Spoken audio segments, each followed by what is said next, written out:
Hello नमस्कार, जय हिंद साथियों। मैं उमाशंकर गुप्ता आप सभी का स्वागत करता हूं आपके अपने YouTube परिवार श्री रमा एकेडमी में। साथियों, आज से हम लोग एक नई श्रृंखला की शुरुआत कर रहे हैं। नई श्रृंखला मतलब फ्री टेस्ट सीरीज, जो MP पटवारी हेतु बहुत इंपॉर्टेंट है। साथियों, यहाँ पर एक लाइन लिखा है, अति महत्वपूर्ण प्रश्नों की पारी बनाएगी आपको पटवारी। तो अगर आपको पटवारी बनना है तो उच्च क्वालिटी के क्वेश्चन सॉल्व करने पड़ेंगे। तो यहां श्रृंखला क्या है, 500 प्लस क्वेश्चंस हम लोग सॉल्व करने वाले हैं एक के बाद एक। सर, इसकी खासियत क्या है? इसकी दो खासियत है। पहली खासियत कि यहां पर जो क्वेश्चंस हम करेंगे सॉल्व, वो पूरा का पूरा डिटेल्ड सॉल्यूशन के साथ होगा। मतलब अगर हम लोग किसी क्वेश्चन को सॉल्व कर रहे हैं तो उसके पीछे जितने और क्वेश्चंस बन सकते हैं उसकी व्याख्या के साथ वहां पर बताया जाएगा। मतलब एक क्वेश्चन आपको 2 से 5 क्वेश्चंस कवर कराएगा। तो इस तरीके से 500 क्वेश्चंस जब हमारे कवर होंगे तो लगभग 3000 से 5000 क्वेश्चंस कवर हो जाएंगे। दूसरी खासियत क्या है कि एग्जाम पैटर्न को ध्यान में रखते हुए ये प्रश्न चुने गए हैं कि एग्जाम में जैसे प्रश्न बनेंगे वैसे ही प्रश्न यहां पर लाया गया है। मैं आपको ऐसा हलवा क्वेश्चन करवा के आपको अच्छा फील करा के मैं ये नहीं जताना चाहता कि क्वेश्चंस इस तरीके के आएंगे। तो आपको ध्यान रखना है कि पेपर में कैसा आएगा। आपको डेली 8 बजे जुड़ जाना है। 8 सब्जेक्ट के एक एक करके क्वेश्चंस आएंगे। हर एक वीडियो में 10 क्वेश्चंस होगा विद एक्सप्लेनेशन। शुरू करते हैं आज के लेक्चर से। आज का लेक्चर क्या है?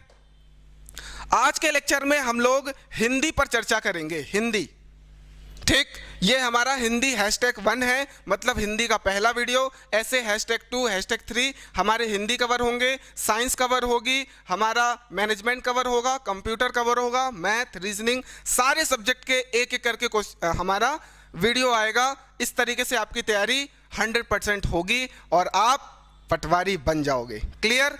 चलिए शुरू करते हैं। आज का पहला क्वेश्चन, रचना के आधार पर कितने शब्द भेद हैं? पहला 5, दूसरा 4, तीसरा 3 या फिर 2।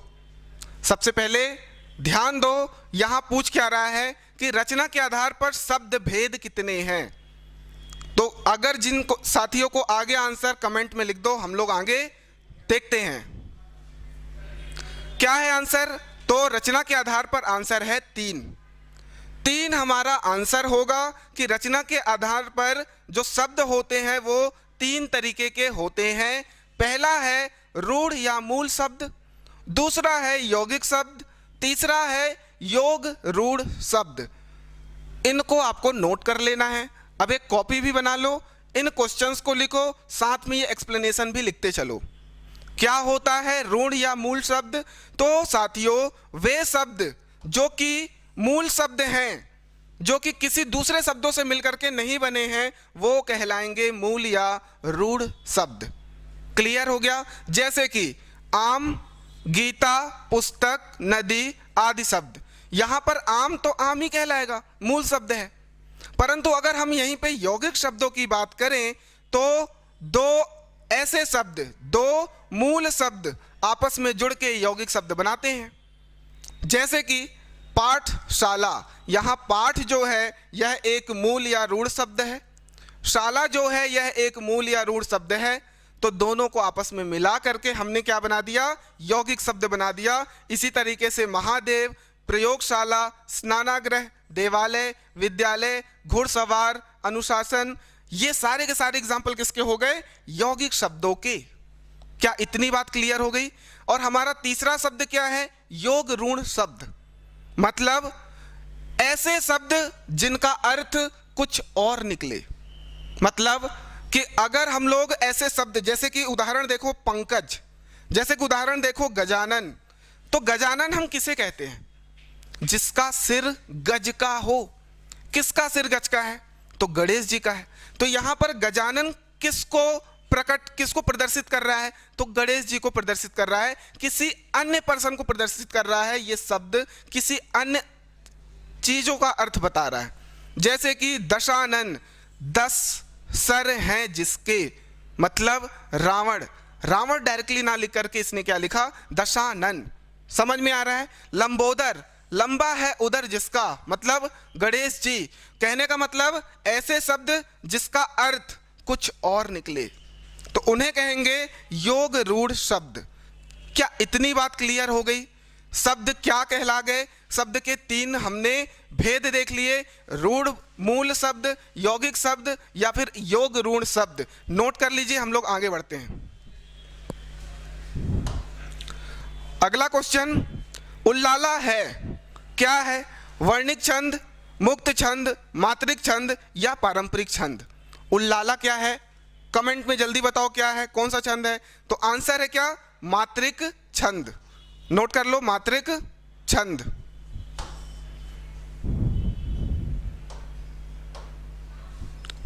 उल्लाला मात्रिक छंद है, इसे नोट कर लेंगे। साथ ही साथ उल्लाला छंद हिंदी छंद शास्त्र का पुरातन छंद है, बहुत पुराना छंद है। ठीक, इसकी स्वतंत्र रूप कम ही रचना की गई है, मतलब स्वतंत्र रूप से इसकी रचना जो की गई है बहुत कम की गई है। तो इतना भी नोट कर लो, छंद, अलंकार, समास, संधि, इन पर भी डिटेल वीडियो बनाया जाएगा, आपका सारा डाउट क्लियर होगा। फिलहाल ये नोट कर लीजिए। आगे बढ़ते हैं अगले प्रश्न में। तो अगला प्रश्न क्या है, निम्नलिखित में से कौन सा तत्सम शब्द नहीं है?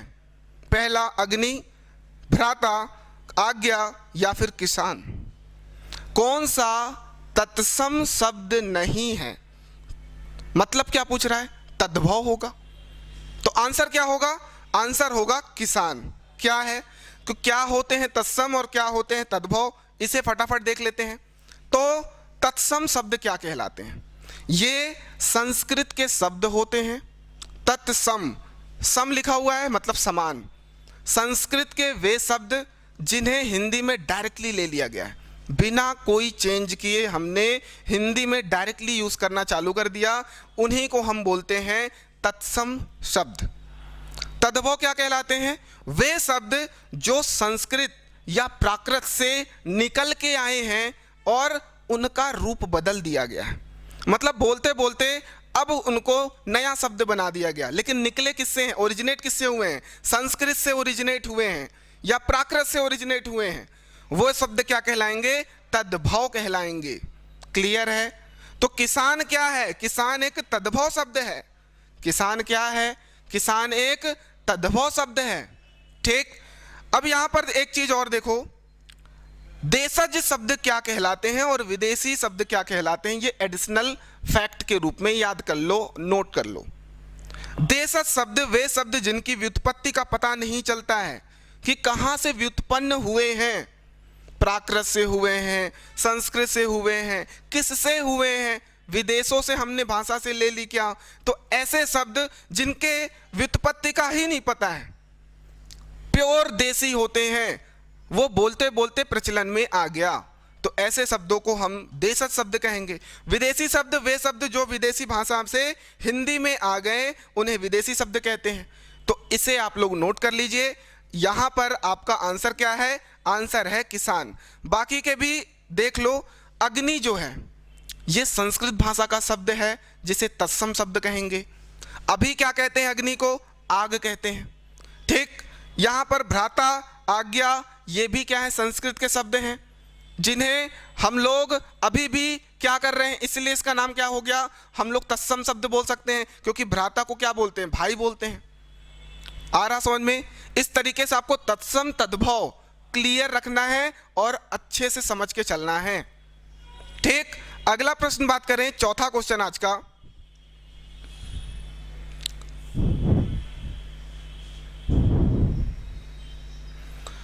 निम्नलिखित में से कौन सा विदेशी शब्द नहीं है? अभी हमने बात की विदेशी शब्द की, तो वे शब्द जिन्हें विदेशी भाषा से सीधे हमने अपने हिंदी भाषा में यूज करना चालू कर दिया, विदेशी शब्द कहलाते हैं। तो इनमें पूछ रहा है कौन से विदेशी शब्द नहीं है? कालीन, जागीर, भक्त या फिर मजबूर। तो आंसर क्या होगा? आंसर होगा भक्त। भक्त क्या है? ये विदेशी शब्द नहीं है। बाकी तीनों शब्द विदेशी शब्द हैं। किस देश से लिए गए हैं इसे देख लेते हैं। तो आंसर क्या हो गया हमारा? भक्त। ठीक, यहाँ पर देखते हैं हम लोग, जो मजबूर है वह अरबी भाषा का शब्द है, कालीन जो है वो तुर्की भाषा का शब्द है, जागीर जो है वो फारसी भाषा का शब्द है। तो हमारा जो आंसर क्या हो गया, भक्त जो है ये जो है विदेशी शब्द नहीं है। तो यहाँ पर भक्त के बारे में कुछ एक्स्ट्रा फैक्ट आप लोग नोट कर लीजिए कि इसकी जो विशेषण है वो अनुरागी या अनुगत है। अगर पर्यायवाची की बात करें भक्त की, तो पर्याय में आप देखोगे अनुचर मतलब भक्त होता है, ठीक। अनुपालक इसका एक पर्यायवाची है। अनुनायी मतलब भक्त बोल सकते हैं, समझ रहे हो कि ये गौतम बुद्ध के अनुनायी हैं, मतलब गौतम बुद्ध को ये पूजने वाले हैं, उनके अनुनायी हैं, उनके भक्त हैं। क्लियर। पंथी, हामी, समर्थक, ये सारे के सारे पर्यायवाची किसके हो गए, भक्त के हो गए। यहाँ पर नोट कर लो, मजबूर जो है अरबी भाषा, कालीन जो है तुर्की भाषा, जागीर जो है फारसी भाषा। ऐसे आपको एक एक क्वेश्चन पर ध्यान रखना है। आज का अगला क्वेश्चन, सखिन सहित हरर्षि अतिरानी सुखत धानु पराजनु पानी, इस पंक्ति में अलंकार पूछा है। अलंकार आपको डिटेल में पढ़ना पड़ेगा, ठीक। रस, छंद, अलंकार, ये आपको डिटेल में अच्छे से पढ़ना है, तैयार रखना है, ठीक है। फिलहाल इस क्वेश्चन का आंसर क्या होगा, तो इसका आंसर होगा उत्प्रेक्षा। तो क्या होता है उत्प्रेक्षा अलंकार, तो जहां उपमेय में उपमान होने की संभावना का वर्णन हो वहां उत्प्रेक्षा अलंकार होता है। उत्प्रेक्षा अलंकार क्या है, उपमेय में उपमान होने की संभावना, ये संभावना वर्ड याद रखना, ठीक है, संभावना। यहां पर जो हमने पंक्ति दी उसका सबसे पहले अर्थ देख लेते हैं। क्या है अर्थ, सखियों सहित रानी अत्यंत हर्षित हुई, मानो सूखते हुए धान पर पानी पड़ गया हो। मानो, ये मान लिया गया है कि जिस तरीके से सूखते हुए धान पर पानी पड़ जाता है वैसे ही सखियों सहित रानी अत्यंत हर्षित हुई। तो ऐसे पंक्तियों को आप समझोगे कि इसमें उत्प्रेक्षा अलंकार है। क्लियर हो गया। बाकी के अलंकार आपको डिटेल में पढ़ना है, क्लियर है, नोट्स बनाते चलो। अगला प्रश्न देखें आज का, 4 विकल्पों में सही विकल्प बताइए। फल, फूल और मांस सब कुछ खाने वाला क्या कहलाता है। प्रश्न क्या है, अनेक शब्द का एक शब्द, ठीक। मतलब इतनी बड़ी पंक्ति है, उसको एक शब्द में क्या कहते हैं। ऐसे प्रश्न भी पूछे जाते हैं, पूछे जाएंगे, इसी तरीके के नेचर के प्रश्न आएंगे। अगर आपको कंटेंट मजा आ रहा है, समझ आ रहा है, तो कमेंट करिए और शेयर करिए ज़्यादा से ज़्यादा। अगर आप ज़्यादा से ज़्यादा शेयर करते हैं, लाइक करते हैं, तो हमें मोटिवेशन मिलेगा, आपके लिए पूरा का पूरा सीरीज कंप्लीट कराएंगे हम। क्लियर है। बाकी वीडियोस हमारे सब्जेक्ट पर, साइंस के, कंप्यूटर के आ रहे हैं। कोई दिक्कत हो, कोई प्रश्न हो, कमेंट में पूछ सकते हैं या टेलीग्राम पर हमसे वार्ता कर सकते हैं, ठीक। तो यहाँ पर हम क्या बोल सकते हैं, फल, फूल और मांस सब कुछ खाने वाला क्या कहलाता है। वंचर, सर्वाहारी, मांसाहारी या फिर शाकाहारी। तो यहां पर आंसर होगा सर्वाहारी। क्लियर है, सर्वाहारी इसका आंसर होगा। सर्वाहारी इसका आंसर होगा।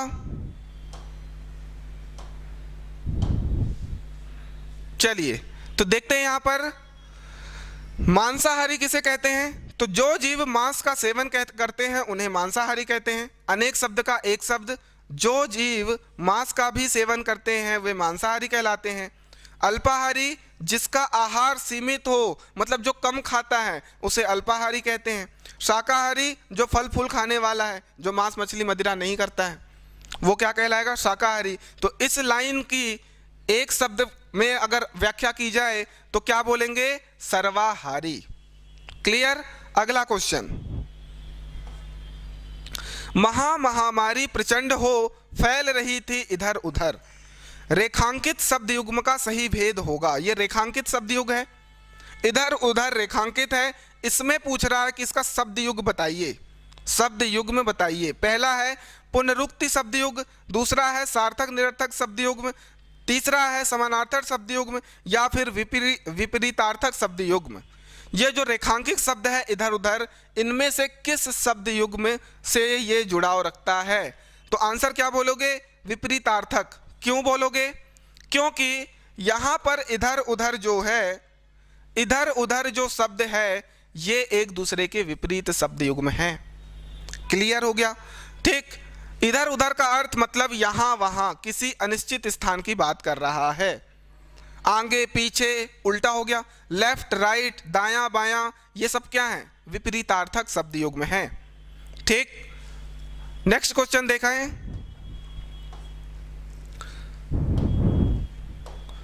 निम्नलिखित में से कौन सा शब्द अव्ययी भाव समास का उदाहरण है? अव्ययी भाव समास क्या कहलाता है? वह समास जिसका प्रथम पद प्रधान हो वो क्या कहलाता है? अव्ययी भाव समास। इनमें से किसका है? ऊपर नीचे, बेखबर, दत्त भोजन या आहार निद्रा। तो आंसर होगा बेखबर। बेखबर। अलग अलग करके देखो, यहां पर जो बे है ये है, बताता है कि प्रथम पद क्या है? प्रधान है। तो बेखबर हो गया हमारा आंसर। यहां पर आप नोट कर लो, बेखबर का अगर समास विग्रह करते हो तो बिना खबर के इसका समास विग्रह हो गया। और समास की बात करेंगे तो अव्ययी भाव समास हो गया। बाकी शब्द युग्म की देख लेते हैं।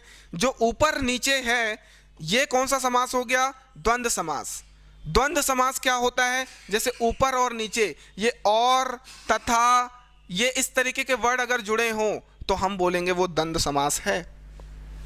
ठीक। द्विगु समास में नंबर होते हैं, संख्यावाचक आगे होता है। ठीक है। तो अगर दत्त भोजन की बात करें तो ये हो गया बहुब्रीहि समास। दत्त है भोजन जिसके लिए।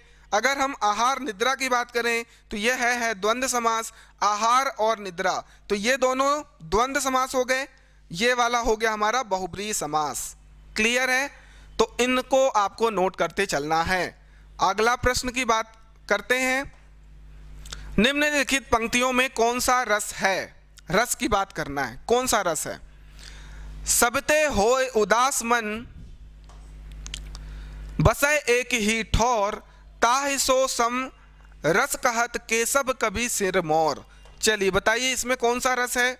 फटाफट कमेंट में कर दीजिए। पहला है वात्सल्य रस, शांत रस, भक्ति रस या वीर रस। तो वात्सल्य रस क्या कहलाता है? वात्सल्य रस कहलाता है जैसे माता का पुत्र के प्रति प्रेम व्यवहार, पिता माता का जो प्रेम होता है अपने बच्चे के प्रति, वो वात्सल्य होता है, स्नेह, ये स्नेह होता है। ठीक। शांत रस जिसमें शांत का अनुभव हो, भक्ति रस भक्ति का अनुभव हो, वीर रस मतलब वीरता का अनुभव हो। तो यहां पर आपको पढ़ के ऐसा अनुभव होगा कि ये शांत रस का पंक्ति है, शांत रस की पंक्तियां हैं। क्लियर है? चलिए इसकी व्याख्या देख लेते हैं एक बार। इन पंक्तियों में शांत रस है, इसका मतलब क्या है? संसार और जीवन की नश्वरता का बोध होने से चित्त में एक प्रकार का विराग उत्पन्न होता है। परिणामतः मनुष्य भौतिक तथा लौकिक वस्तुओं के प्रति उदासीन हो जाता है। इसी को निर्वेद कहते हैं। ठीक। ये हो गया इस पंक्ति का मतलब। यहां पर क्या हो रहा है? जो विभाव है इस पंक्ति का जो विभाव है वह अनुभाव और संचारी भावों से पुष्ट होकर शांत रस में परिणत हो रहा है। मतलब इसमें शांत रस का अनुभव हो रहा है। इस तरीके से आप इसे नोट कर लीजिए। अगले प्रश्न पर चर्चा करते हैं। कमर कसना मुहावरे का सही अर्थ क्या होगा? कमर कसना, आप लोग बोलते हो कमर कस लो, है ना, कुर्सी की पेटी बांध लो, आ रहा है ना, एक मूवी आ रहा है, समझो, कमेंट में लिख देना। तो कमर कसना मतलब हो गया तैयार रहना, मतलब तैयार हो जाओ, कमर कस लो। ठीक। और आप लोग भी कमर कस लो। अगर कमर कस लोगे, ढंग से तैयारी करोगे तो पटवारी बन जाओगे। ठीक। तो कमर कसना मतलब तैयार रहना। चलिए यहां पर क्या हो गया? कमर कसना मतलब तैयार रहना। अगर इसके वाक्य में प्रयोग की बात करेंगे तो आतंकवादियों से लड़ने के लिए विश्व के सभी देशों ने कमर कस ली है। इस तरीके से वाक्य प्रयोग कर सकते हैं। कमर कसने का मतलब तैयार रहना। आपको इस तरीके से 10 क्वेश्चन मैंने कवर करा दिए हैं। इस श्रृंखला को आगे बढ़ाते चलेंगे। हर एक 8 सब्जेक्ट के आपको प्रश्न बनते जाएंगे। अगर इसी क्वालिटी के प्रश्न और चाहिए आपको, और आपको लगाना है, बहुत सारे लगाना है, तो आप हमारा टेस्ट सीरीज ज्वाइन कर सकते हैं, जिसमें 200 से ज़्यादा टेस्ट आपको अवेल कराए गए हैं विद एक्सप्लेनेशन, जैसे मैं यहाँ पर एक्सप्लेन कर रहा हूँ। उसके बाद बाइलिंगुअल में है, लेटेस्ट पैटर्न पर है, और 20 प्रीवियस ईयर पेपर आपको दिए गए हैं इसमें। साथ ही साथ 150 से ज़्यादा सब्जेक्टिव वाइज हैं, मतलब 8 सब्जेक्ट सारा कवर होगा बेहतरीन क्वालिटी के साथ, ठीक। और 15 FLT 12 MPG के दिया गया है। फटाफट इसे ज्वाइन कर लो, है ना। बाकी यूट्यूब चैनल को सब्सक्राइब कर लो, ठीक। जल्दी से जल्दी हमारा ऐप डाउनलोड कर लो, इस टेलीग्राम ग्रुप से जुड़ जाओ, ताकि कोई भी डाउट हो तो आप यहाँ पूछ सकते हो। बाकी के सोशल मीडिया हैंडल से भी जुड़ जाओ, ठीक।